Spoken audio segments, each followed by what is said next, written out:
नमस्कार। General science biology में आज के इस क्लास में हम कोशिका चक्र और कोशिका विभाजन को समझने वाले हैं। यानी आज हम बात करेंगे सेल साइकिल के बारे में और इसके साथ साथ जानेंगे कि सेल डिवीजन किस तरीके से होता है, कोशिका विभाजन किस तरीके से होता है। कोशिका जो हमारा मुख्य अध्याय गतिमान था उससे जुड़ा हुआ ये अंतिम क्लास है और इसी के साथ में कोशिका चैप्टर आपका यहाँ से कंप्लीट हो जाएगा। अब जो भी चीज़ें हम पढ़ेंगे उसमें बहुत सारे ऐसे टर्म्स आते हैं जैसे कि कोशिका द्रव्य क्या होता है, कोशिकांग क्या होते हैं। तो इनके बारे में आपको दिक्कत इसलिए नहीं होनी चाहिए क्योंकि 2 क्लासेस ऑलरेडी कोशिका के बारे में हमने करी हैं और उसमें जो भी कोशिका से जुड़ी हुई सामान्य जानकारी है या कोशिका की संरचना की बात करें या कोशिका में कौन-कौन से प्रमुख कोशिकांग पाए जाते हैं, उन सभी चीज़ों को हमने पिछली क्लासेस में डिस्कस कर लिया है। तो इन सारी चीज़ों के बारे में मुझे नहीं लगता कि आपको किसी भी तरह की कोई समस्या होनी चाहिए, ठीक है?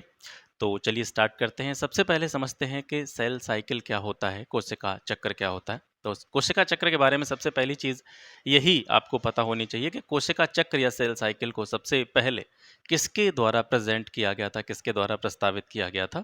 तो 1953 में हार्वर्ड और पेल के द्वारा सबसे पहले सेल साइकिल को या कोशिका चक्र को प्रस्तावित किया गया था। कोशिका चक्र या सेल साइकिल होता क्या है? यानी कोशिका विभाजन की जो प्रक्रिया होती है उसमें जितनी भी इवेंट होती हैं, जितनी भी घटनाएं होती हैं, जैसे कोशिका द्रव्य और कोशिकांग का द्विगुणन हो गया, डीएनए प्रतिकृति का निर्माण यानी डीएनए की कॉपी बनना या कोशिका वृद्धि, ये एक दूसरे के साथ में समायोजित होकर के एक क्रम में होती हैं और इन सभी अनुक्रमित यानी ऑर्डर में होने वाली इन सभी इवेंट्स को, इन सभी घटनाओं को हम कोशिका चक्र के नाम से जानते हैं। अब एक चीज़ आपको शायद पता होगी कि मानव कोशिका जो होती है, ह्यूमन सेल जो होती है, उसका एक पूरा जो साइकिल होता है, एक संपूर्ण चक्र जो उसका होता है और उसका जो डिवीजन होता है, उसका जो विभाजन होता है, उसको पूरा करने में कितना समय लगता है। तो ह्यूमन सेल के बारे में यहाँ पे हम बात कर रहे हैं। मानव कोशिका का एक संपूर्ण चक्र पूरा होने में और उसका विभाजन होने में लगभग 24 आवर्स का टाइम लगता है। 24 घंटों का समय एक कोशिका को विभाजन और अपना एक साइकिल पूरा करने में लगता है। अब कोशिका चक्र की या सेल साइकिल की अलग-अलग स्टेजेस होती हैं, अलग-अलग अवस्थाएं होती हैं। तो मुख्य रूप से सेल साइकिल की जो स्टेजेस हैं, सेल साइकिल की या कोशिका चक्र की जो अवस्थाएं हैं, उनको मुख्य रूप से 2 भागों में हम बांटते हैं। पहली है इसकी अंतरा अवस्था और दूसरा है सूत्री विभाजन। अंतरावस्था मतलब इंटरफेस और सूत्री विभाजन मतलब माइटोसिस फेज, ठीक है? अब जो अंतरावस्था होता है, अंतरावस्था का मतलब क्या होता है? इस अवस्था में या इस फेज में कोशिका का डिवीजन नहीं होता है, तो इस वजह से इसको हम बोलते हैं अनडिवाइडिंग फेज।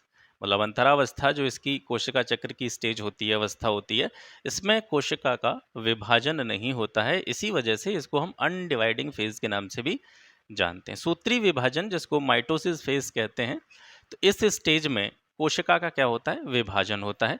तो इस वजह से इसको हम डिवाइडिंग फेज के नाम से भी जानते हैं। बाकी पूरा का पूरा जो सेल साइकिल है, पूरा का पूरा जो कोशिका चक्र है, उसको हम इस डायग्राम की सहायता से समझ सकते हैं, ठीक है? इसमें क्या होता है, जैसे हम यहाँ से स्टार्ट करते हैं, देखिए।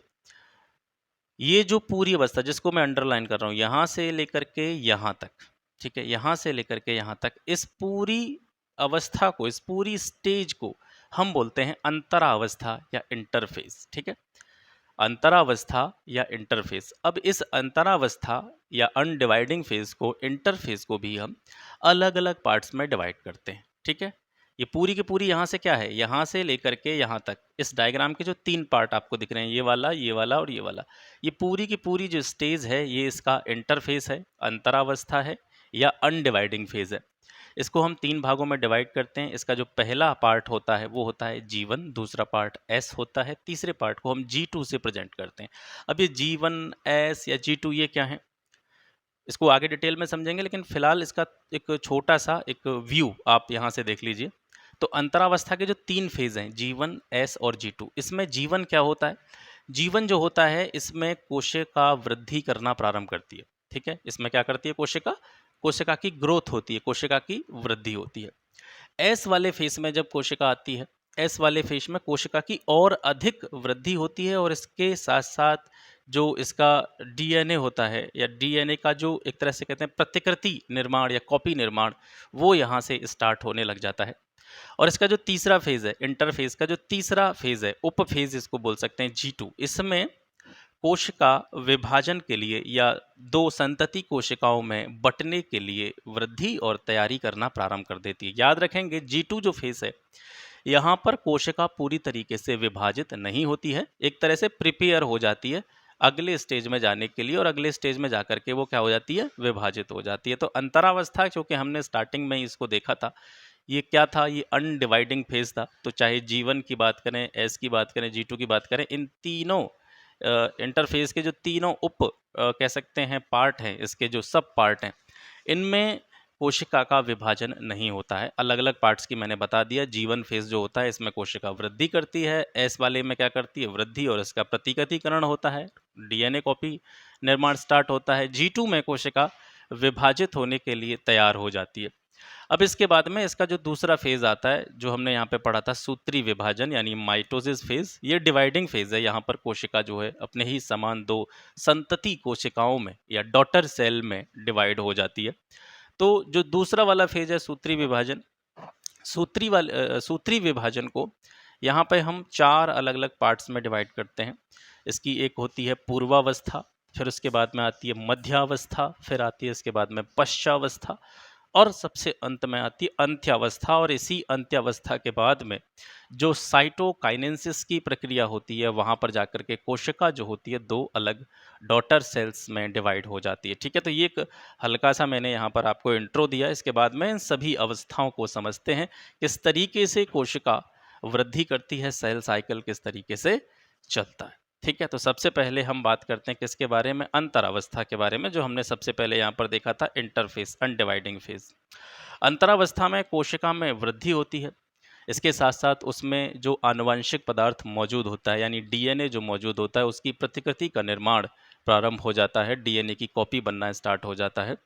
और कोई भी ह्यूमन सेल जो होती है, मानव में जो ह्यूमन सेल होती है, मतलब मानव में जो कोशिका होती है, उसका जो सेल साइकिल है, कोशिका चक्र है, उसका लगभग 95% हिस्सा, यानी उसका अधिकतम हिस्सा जो होता है वो अंतरावस्था ही होता है। यानी उसकी जो अवधि होती है कोशिका चक्र की, उसका लगभग 95% पार्ट अंतरावस्था में ही पूरा हो जाता है। बाकी 5% में जो आपका सूत्री विभाजन है या साइटोकाइनेसिस की प्रक्रिया है वो पूरी होती है। ठीक है, तो जैसा कि हमने पूर्व में ही पढ़ा है कि अंतरावस्था या इंटरफेस की तीन अलग प्रावस्थाएं होती हैं, G1 अवस्था, S अवस्था, G2 अवस्था। इनको हमने पहले ही पढ़ा है, डायग्राम की मदद से इसको हमने समझा है।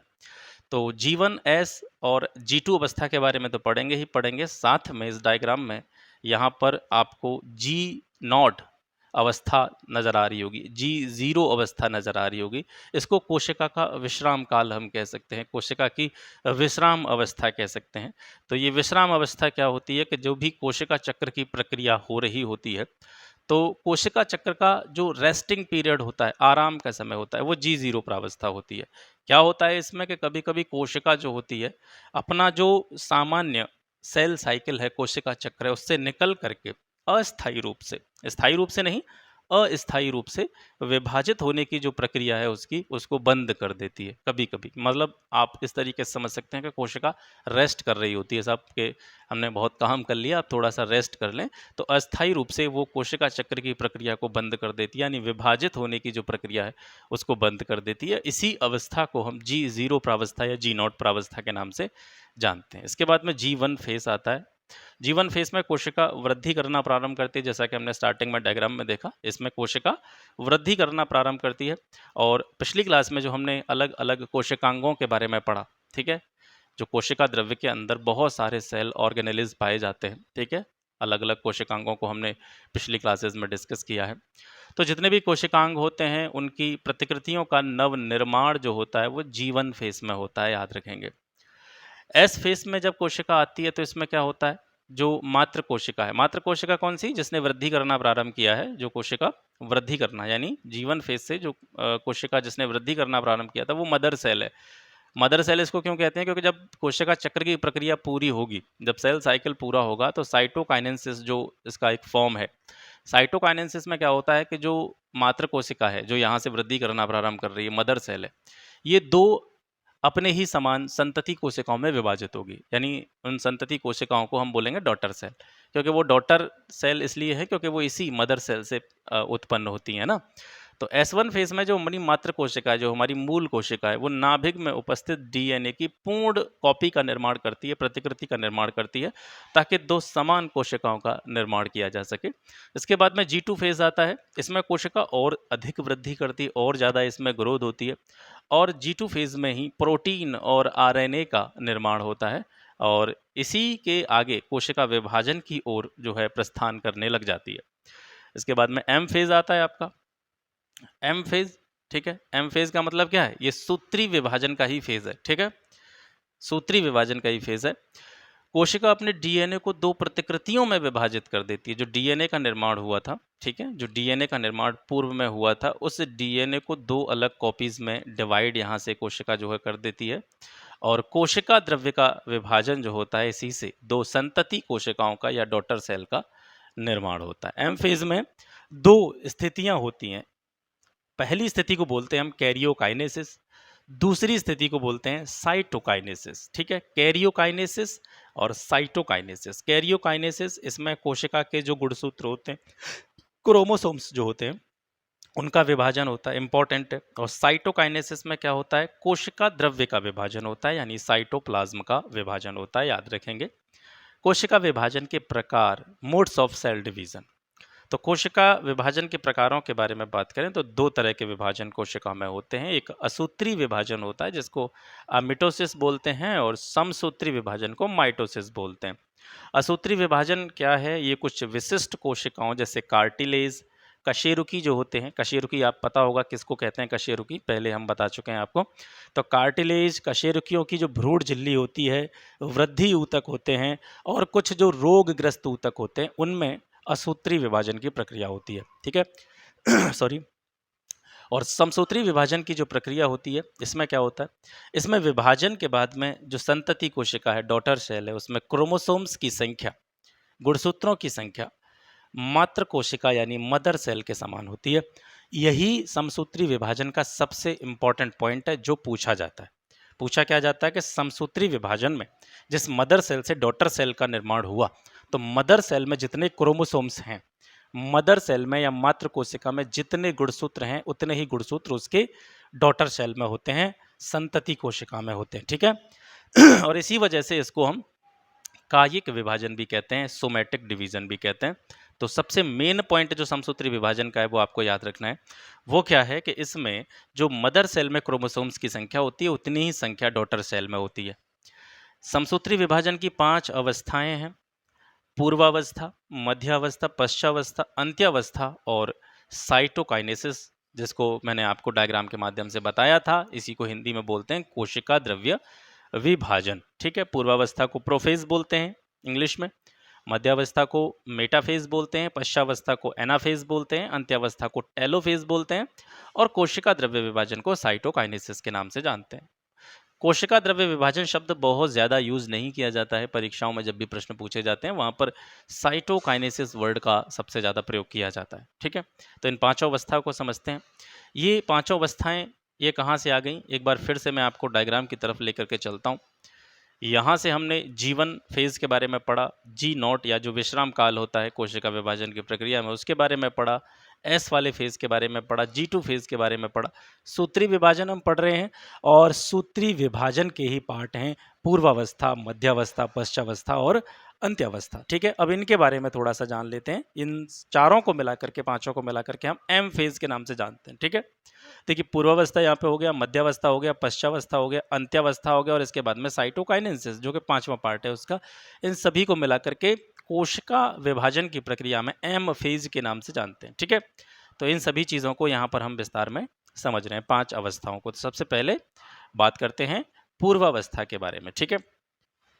पूर्वावस्था में क्या होता है? अब यहाँ पर एक टर्म आया है, क्रोमेटिन थ्रेड्स, ठीक है। क्रोमेटिन धागे या क्रोमेटिन थ्रेड्स। ये क्रोमेटिन थ्रेड्स क्या होते हैं? अगर आपने पिछली दोनों क्लासेस देखी हैं तो आपको भली भांति इस चीज़ के बारे में पता होगा। क्रोमेटिन थ्रेड्स का क्रोमोसोम्स में परिवर्तन हो जाता है, यानी क्रोमेटिन थ्रेड से गुणसूत्र बनने लगते हैं पूर्वावस्था में। कोशिका के दो विपरीत ध्रुवों पर तंतु रेशे यानी स्पिंडल फाइबर जो होते हैं, उनका निर्माण प्रारंभ हो जाता है। धीरे धीरे इनकी लंबाई में वृद्धि होती है, और कोशिका विभाजन की जो प्रक्रिया है वो स्टार्ट हो जाती है। ये पूर्वावस्था में होता है। मध्यावस्था में क्या होता है, तंतु रेशे जो हैं यानी स्पिंडल फाइबर जो हैं वो पूरी तरीके से डेवलप हो जाते हैं, विकसित हो जाते हैं और केंद्रक झिल्ली जो होती है वो पूरी तरीके से सर क्या हो जाती है, समाप्त हो जाती है। इसके बाद में आती है आपकी पश्चावस्था। पश्चावस्था में क्या होता है, पश्चावस्था में गुणसूत्र में उपस्थित जो सेंट्रोमियर होता है वो विभाजित होना प्रारंभ कर देते हैं और इन्हें हम बोलते हैं संतति गुणसूत्र, डॉटर क्रोमोसोम्स। ठीक है, सेंट्रोमियर से विभाजित होकर के क्या बनते हैं, डॉटर क्रोमोसोम्स बनते हैं, संतति गुणसूत्र बनते हैं। किस अवस्था में बनते हैं, पश्चावस्था में बनते हैं। इस अवस्था के अंत तक कोशिका के प्रत्येक ध्रुव पर गुणसूत्रों का एक समूह जो है वो कह सकते हैं उपस्थित हो जाता है। इसके बाद में अंतावस्था आती है। इस अवस्था में कोशिका के दोनों ध्रुवों पर उपस्थित गुणसूत्र लंबे और पतले होने लगते हैं और केंद्रिका जो होती है वो फिर दोबारा से दिखाई देने लग जाती है, प्रकट होने लग जाती है। तो जैसे जैसे गुणसूत्र लंबे और पतले होते हैं तो गुणसूत्रों के जो क्रोमेटिन थ्रेड्स होते हैं, क्रोमेटिन धागे होते हैं वो खुल जाते हैं क्योंकि उनकी लंबाई बढ़ रही होती है, उन वो पतले हो रहे होते हैं तो धीरे धीरे वो धागे जो होते हैं, क्रोमेटिन थ्रेड्स गुणसूत्रों के ही धागे होते हैं, वो खुलने लग जाते हैं और समसूत्री विभाजन की प्रक्रिया जो है वो लगभग पूर्ण हो जाती है। मात्र कोशिका या मदर सेल का जो आनुवंशिक पदार्थ है, डीएनए जो है, उससे दो समान यानी मदर सेल जैसी ही संतति कोशिका या डॉटर सेल्स का निर्माण हो जाता है। ठीक है, और कोशिका द्रव्य विभाजन या जिसको हम साइटोकाइनेसिस के नाम से जानते हैं, ये प्रक्रिया पूरी होती है। इस प्रक्रिया के पूरे होने के बाद ही दो एक जैसी समान रूप वाली संतति कोशिकाओं का निर्माण जो है वो हो जाता है। अब इसके बाद में लास्ट हमारा टॉपिक जो बचा है इस चैप्टर का वो ये है कि हमने यहाँ पर दो तरह के विभाजन के बारे में पढ़ा, समसूत्री विभाजन और अर्धसूत्री विभाजन। अर्धसूत्री विभाजन के बारे में मैंने आपको नहीं बताया, समसूत्री विभाजन तो हम लगभग पढ़ चुके हैं। तो कभी कभी इनमें क्या डिफरेंस है इससे जुड़ा हुआ प्रश्न आपके सामने आ जाता है, तो हम यहाँ पर बात करेंगे समसूत्री और अर्धसूत्री विभाजन में मुख्य अंतर क्या होता है, what is the difference between mitosis and meiosis. ठीक है, तो समसूत्री विभाजन और अर्धसूत्री विभाजन में हम यहाँ पर अंतर देख रहे हैं।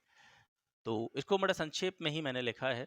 समसूत्री विभाजन जो होता है वो किस प्रकार की कोशिकाओं में होता है, कायिक कोशिकाओं में होता है, याद रखेंगे। और अर्धसूत्री विभाजन जो होता है वो जनन कोशिकाओं में होता है। समसूत्री विभाजन की जो प्रक्रिया है वो एक चरण में, एक साइकिल में पूरी हो जाती है और अर्धसूत्री विभाजन की जो प्रक्रिया है उसको पूरा होने में दो चरण लगते हैं, दो फेज लगते हैं। समसूत्री विभाजन में केंद्रक में एक ही बार विभाजन होता है और अर्धसूत्री विभाजन में केंद्रक में विभाजन कितनी बार होता है, दो बार होता है। और जो सबसे मुख्य अंतर है समसूत्री विभाजन में और अर्धसूत्री विभाजन में वो ये है, चौथा वाला जो पॉइंट है, और सबसे ज़्यादा अगर प्रश्न पूछा जाता है तो इसी पॉइंट से पूछा जाता है कि समसूत्री विभाजन में क्रोमोसोम्स की संख्या जो होती है, गुणसूत्रों की संख्या जो होती है, वो संतति कोशिका में मदर सेल के समान ही होती है। जो मदर सेल में क्रोमोसोम्स हैं वही उसकी डॉटर सेल में क्रोमोसोम्स होते हैं। अर्धसूत्री विभाजन में ऐसा नहीं होता है। अर्धसूत्री विभाजन में गुणसूत्रों की संख्या जो पैतृक कोशिका है यानी जो मदर सेल है एक तरह से, उससे आधी रह जाती है। डॉटर सेल में जो क्रोमोसोम्स होते हैं वो मदर सेल से कितने हो जाते हैं, आधे रह जाते हैं। ये उसका मुख्य डिफरेंस है, मुख्य अंतर है। तो ये हो गया आज का सेशन और आज के इसी सेशन के साथ में आपका जो सेल वाला चैप्टर था, कोशिका वाला चैप्टर था, वो यहाँ से समाप्त हो गया। आशा करता हूँ क्लास आपको पसंद आया होगा और केवल और केवल यदि आपको चीज़ें अच्छी लग रही हैं, आपको लग रहा है कि यहाँ से मैं आपको ठीक-ठाक स्टडी मटेरियल प्रोवाइड कर पा रहा हूँ, तो इसको अपने ज़रूरतमंद फ्रेंड्स के साथ में शेयर ज़रूर कीजिएगा। बाकी आज के लिए बस इतना ही। मिलते हैं आपसे फिर एक नए चैप्टर के साथ में, एक नए टॉपिक के साथ में। तब तक के लिए नमस्कार, जय हिंद।